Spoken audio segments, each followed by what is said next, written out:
As the war in the Middle East enters its second month, the White House says Israel has agreed to daily 4-hour fighting pauses in parts of northern Gaza to allow that humanitarian aid to enter and civilians to leave. And joining us now to discuss from Tel Aviv is ABC News chief national correspondent Matt Gutman. Matt, thanks so much for being with us. I'm curious how these daily pauses are going to help in boosting the humanitarian efforts there in that region. Eva, this is really Israel's response to a more vocal expression of displeasure from the U.S.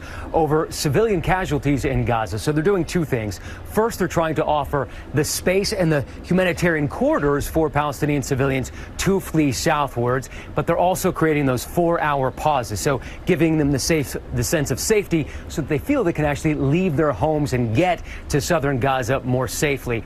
Hopefully, the combination of the two will provide windows for people to actually get out of the danger zone. But we should note that Israel has also bombed parts of southern Gaza as well. And Matt, we know that President Biden has expressed a little frustration over this, in particular because he said that Netanyahu should have done this a lot sooner and maybe should have had longer pauses. What's happening on the ground there? How do Israelis feel about that? Do they share in that frustration with the president? It's hard to underscore enough how significant Israel considers the threat from Gaza. They really do consider themselves in an existential war with Hamas. And so the tenor is we will try to play by the rules that the U.S.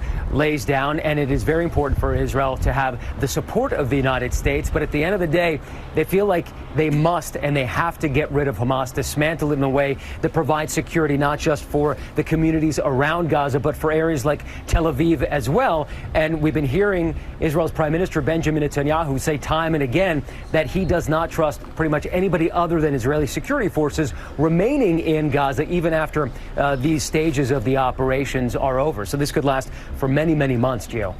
We have to talk about the hostages because there are 239 people currently being held hostage by Hamas, including some Americans. What is being done to get those hostages out and get them home?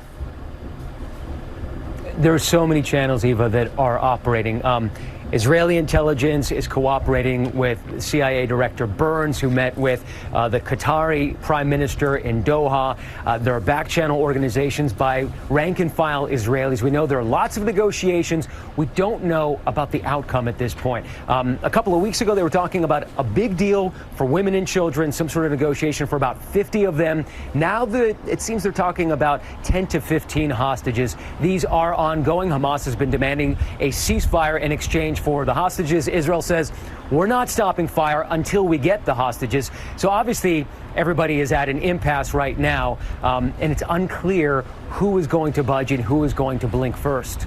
Yeah, absolutely. And let's talk about the humanitarian crisis, of course, that's unfolding in Gaza right now. The World Health Organization says that a lack of clean water in shelters there have fueled the spread of infection. So what's the current situation there in Gaza? I think the short answer is that it's bad.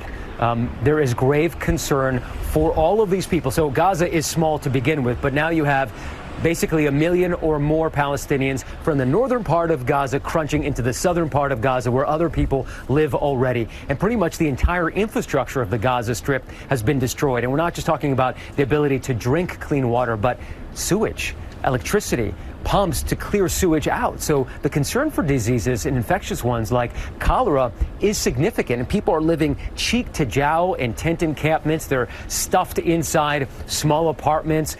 This is how disease is created, not to mention, obviously, the many, many thousands of people who have become casualties here. So that concern is mounting, and that's why we're seeing the displeasure of President Biden and the U.S. administration trying to tell Israel, listen, you've got to provide some relief for these civilians, or we're going to not, have the support for you that you've been seeing.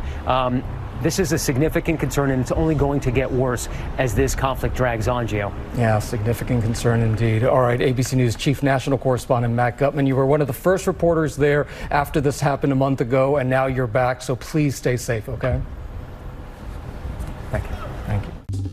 Well, hey there, GMA fans. Robin Roberts here. Thanks for checking out our YouTube channel. Lots of great stuff here. So go on, click the subscribe button right over here. to get more of awesome videos and content from GMA every day, anytime. We thank you for watching, and we'll see you in the morning on GMA.